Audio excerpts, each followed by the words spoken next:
Okay, good morning children. Today I am going to take 10th class social lesson 18, that is emerging political trends 1977 to 2000.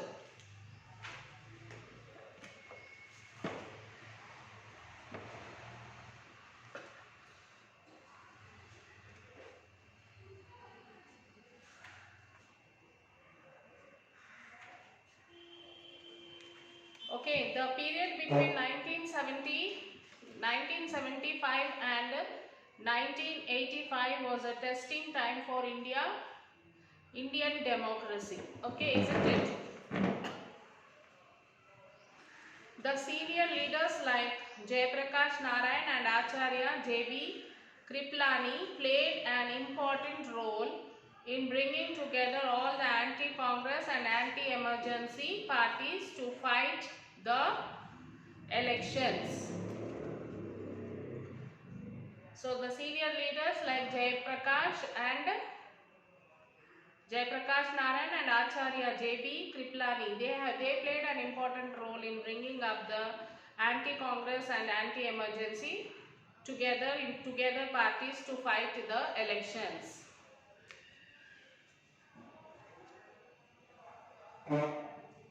The Congress party was defeated at the national level for the first time in 1977. The victorious Janata Party attempted to consolidate itself by dismissing 9 Congress government in the states. In West Bengal, left front government led by Jyoti Basu of CPM was formed in 1977.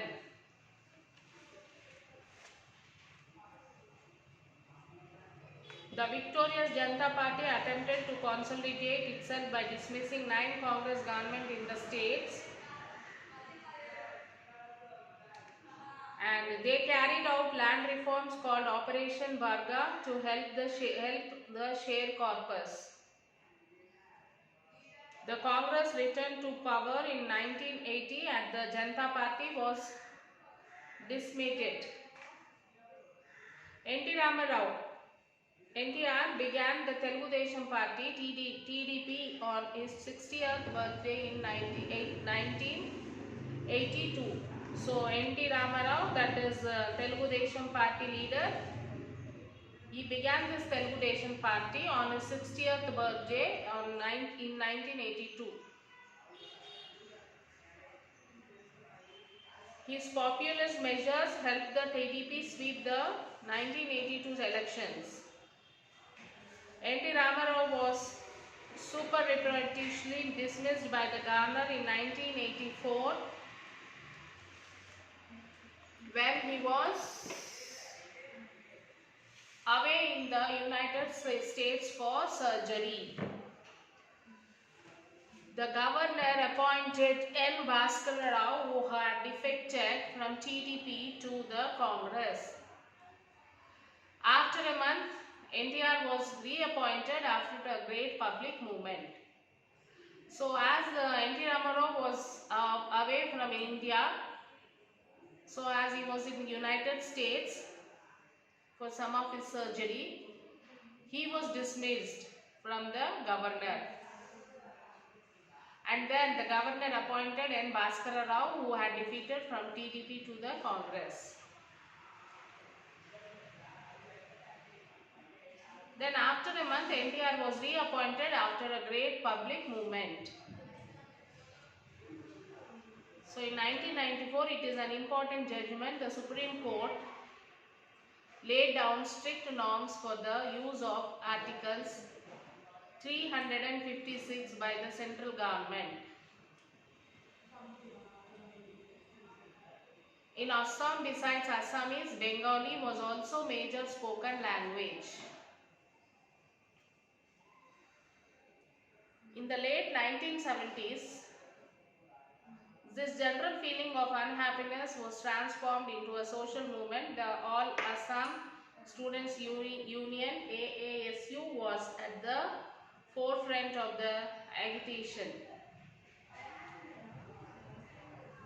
This organization spread across the state and be especially popular among the youth.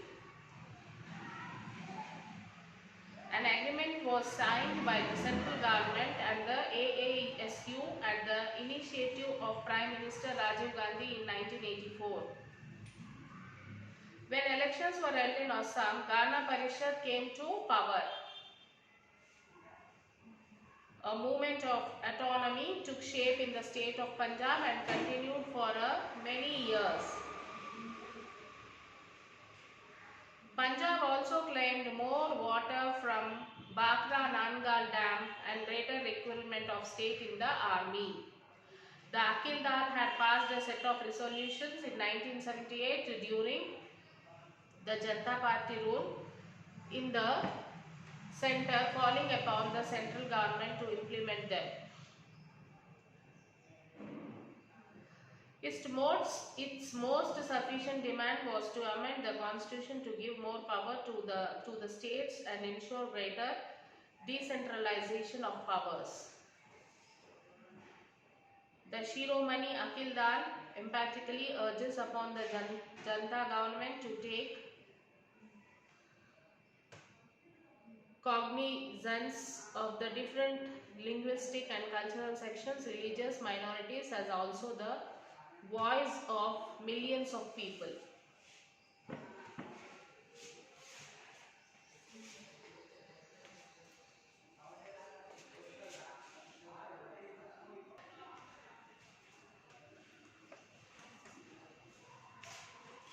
So this organization spread across the state and was especially popular among the youth.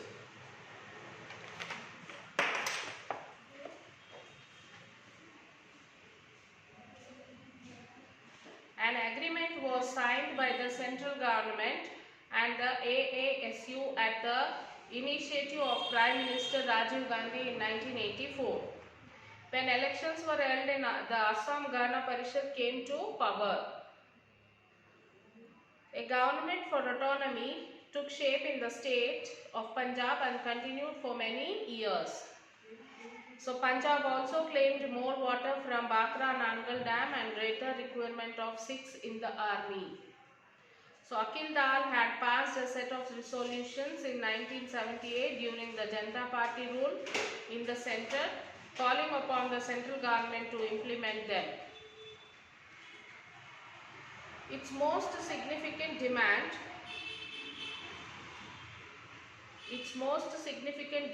was to amend the constitution to give more powers to the states and ensure greater decentralization of powers. So the Shiromani Akhil Dal emphatically urges upon the Janata government to take cognizance of the different linguistic and cultural sections, religious minorities, as also the voice of the millions of people. The dismissal of the Akhili government and the return of the Congress in 1980 only added to already surcharged atmosphere and the feeling that the Sikhs were being discriminated against.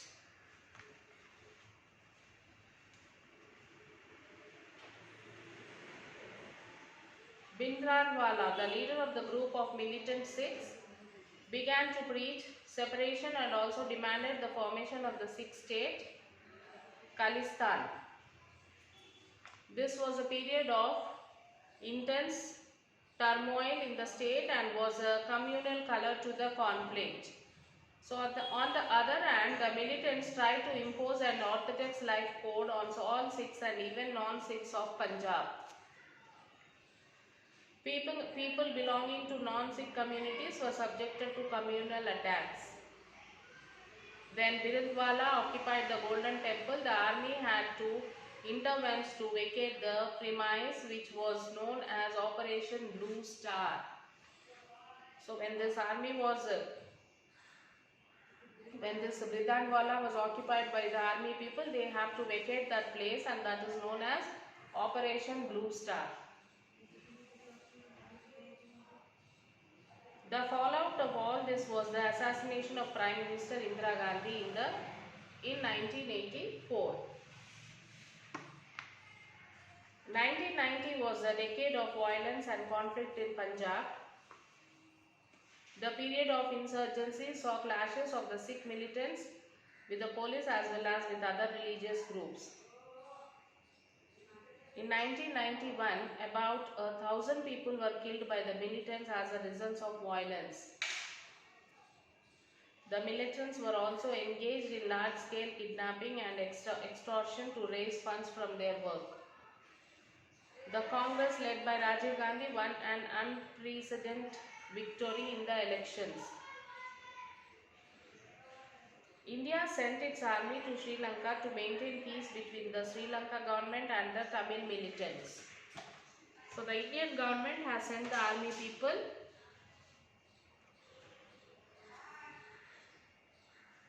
to maintain peace between Sri Lanka government and the Tamil militants.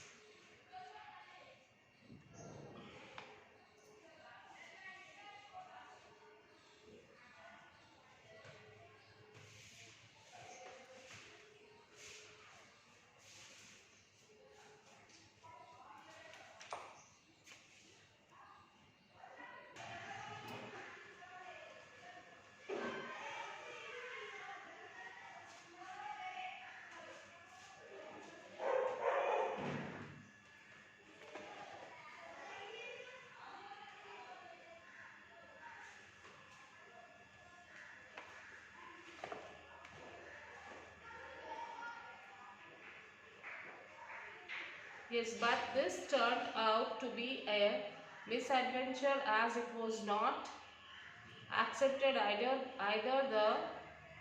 by Tamils or by the Sri Lankan government, and the force were finally withdrawn in 1989.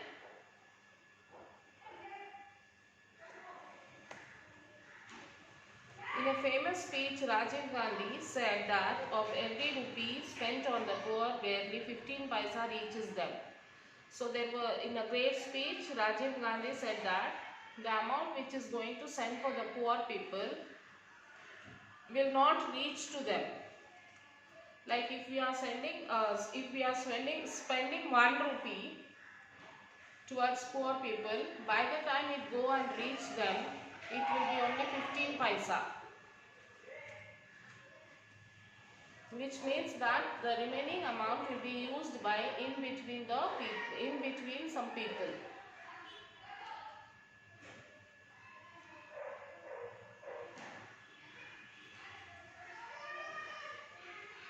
Rajiv Gandhi felt that the best way to undo this was to ensure the participation of the mass of the people in governance by activating Panchayat Raj institutions.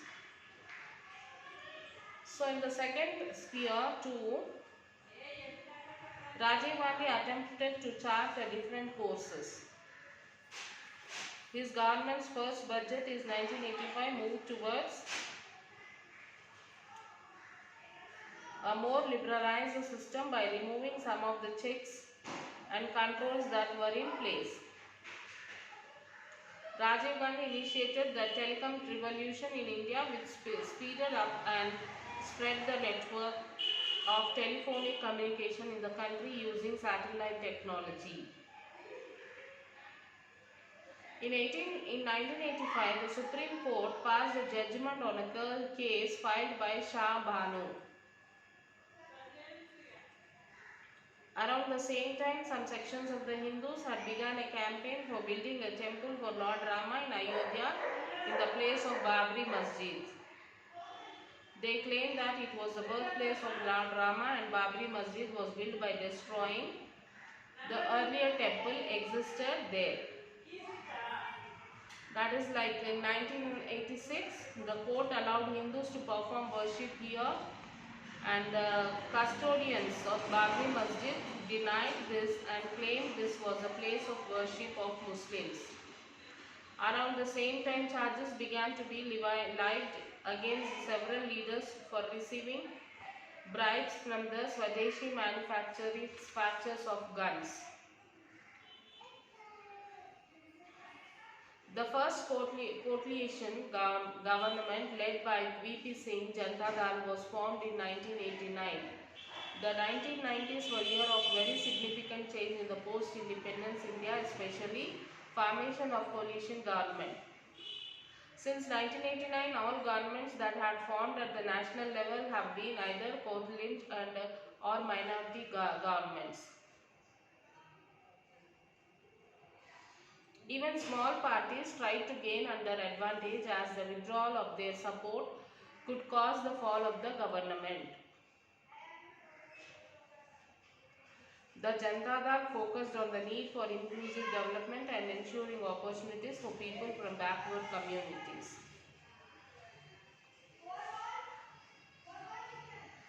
This process also meant the Indian policy in general became more sensitive to caste issues and especially the problem faced by the lower caste people.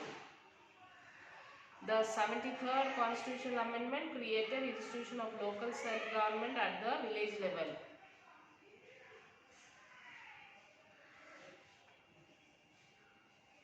And the 74th Constitutional Amendment did the same in the town and cities. On 1/3 of the seats were to be reserved for women. Some seats were also reserved for scheduled caste and tribes. The BJP has opened the debate on the nature of the secularism by asserting that a secular state should not give special treatment to minorities. This tendency was largely on the margins of Indian politics till the 1980s. So in 1990, L.K. Advani, the leader of BJP, led a Rath Yatra from Somnath to Ayodhya in support of these demands. It was ended with the arrest of L.K. Advani in Bihar. The BJP responded to this arrest by withdrawing support to VP Singh government and forcing early elections.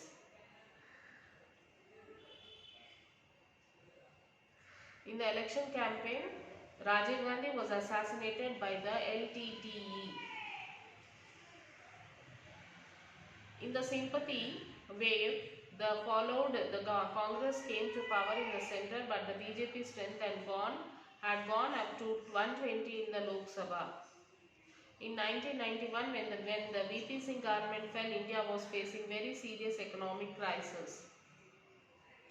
Its reverse of foreign currency, with which is rapid loans and paid for imports, had been virtually exhausted.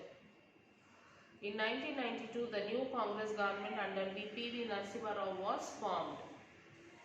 1992, on 6th December, a large crowd mobilized on behalf of Temple campaign gathered in Ayodhya and destroyed the Babri Masjid, and finally it resulted in death of thousands of activities. So it negotiated with the International Monetary Fund for loans to tide over the crisis. The IMF laid down certain stringent conditions called structural adjustment programs,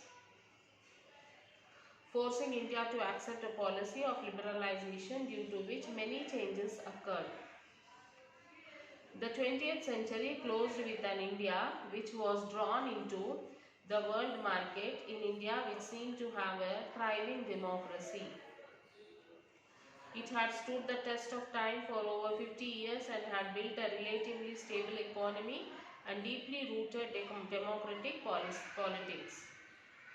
It still had not managed to solve the problem of acute poverty and gross inequality between caste, communities, regions and gender. So this was a legacy which 50 years of post-independence period left for the 21st century in India. So this was the lesson of this lesson number 18, that is emerging political trends in 1977 to 2000. So I'll give you some of the important dates and the parties which formed the government and other information. You can write it down, children. First one, in 1977, Janata Party. Which party formed? Janata Party was formed. And other information of this is the Congress party was defeated for the first time at national level by the Janata Party.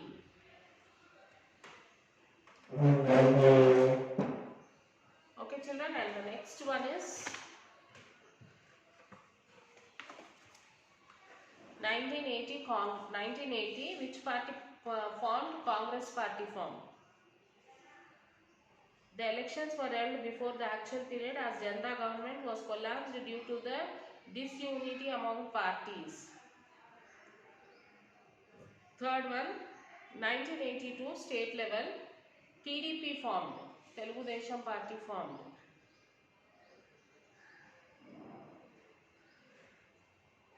Other information of this is Congress was defeated for the first time in Andhra Pradesh.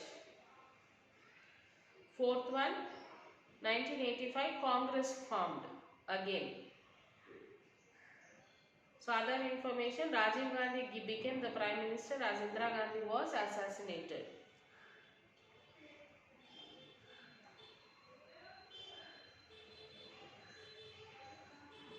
Fifth one, 1989 Janata Dal Party formed. Other information of this is first coalition government was formed by VP Singh from Janata Dal along with other parties. Then sixth one, 1991.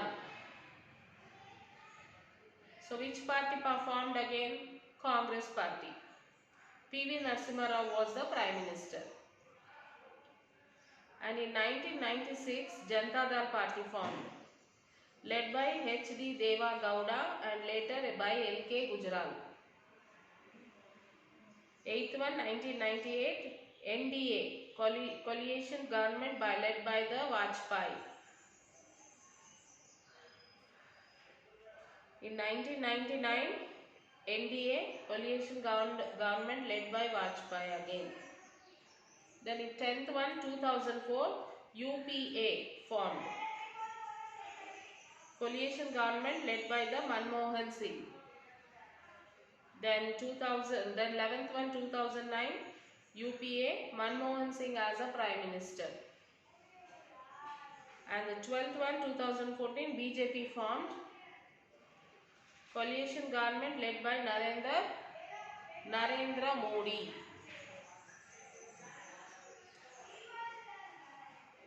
So what are the political trends? Emergence of regional aspiration, that is Andhra Pradesh, Assam, Punjab, and then Rajiv Gandhi era, and rise of communalism and corruption, era of coalition politics, and end of emergency, return of democracy. This is the lesson. This is about the emerging political trend 1977 to 2000. So children, you will have to, and one more important thing, launch of PSLV from Sriharikota took place in the year 1970s to 1980. Then telephone exchange operators at work 1950. Prime ministers between 1977 to 2000.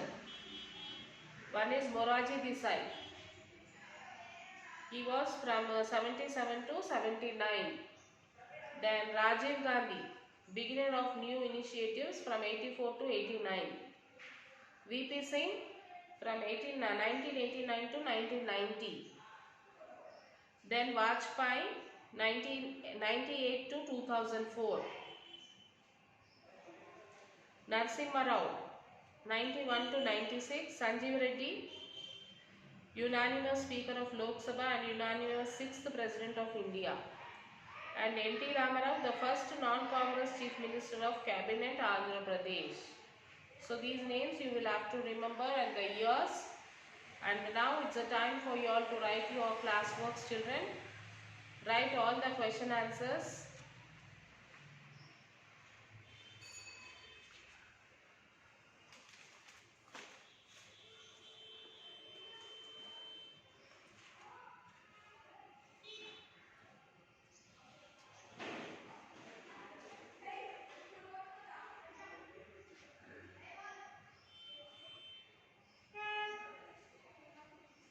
You have 12 question answers. Write all the 12 question answers in the classwork. So after finishing your classwork, take the photo and send it to the school mail ID, children. So write all the question answers, read the lesson once or twice, remember all the years and the dates, so that it will be helpful for you in objective type of questions and one word answers. Try to read the lesson for 2 to 3 times and write all the question answers. Okay, children. So as soon as you finish writing your notes, send the photos to the school mail ID. Children, take care. Children, we'll meet you in the next session with a new lesson. Bye, children.